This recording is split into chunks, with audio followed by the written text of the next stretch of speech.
Salams and welcome. Thank you for joining me in episode number 321 of the Afrikaans translation of the Holy Quran.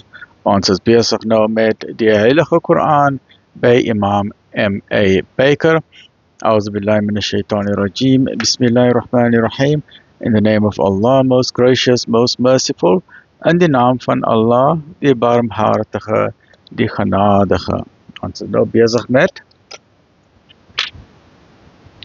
episode number 321, hoofstuk nummer 24, die lig, light, Surah Noor en Noor, afdeling 1, die wet in sake oorspel.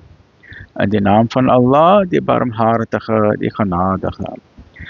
Dit is 'n hoofstuk wat ons geopenbaar en verpligtend gemaak het en waarin ons duidelike tekens geopenbaar het sodat julle mag onthou.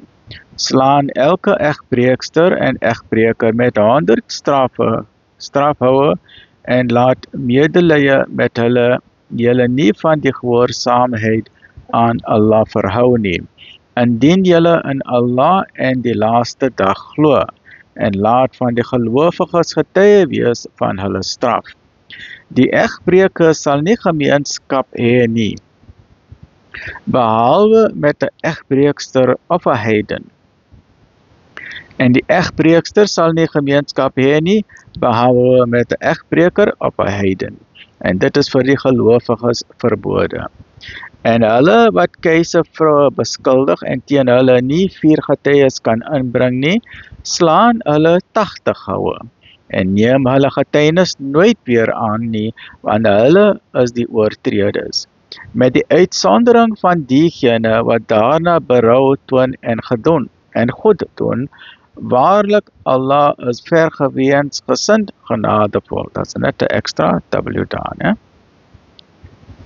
En diegene wat hulle vrouens beskuldig en geen getuies buite hulself het nie, laat elkeen van hulle 4 maal in die naam van Allah sweer dat hy waarlik die waarheid praat. En ook vir 'n 5de maal, dat die vloek van Allah op hom sal wees as hy die waarheid geweld aandoen. Maar dit sal die straf van haar afwend indien sy 4 maal in die naam van Allah getuig en sê dat hy 'n leienaar is. En ook vir 'n 5de maal, dat die toorn van Allah op haar sal wees as hy die waarheid spreek.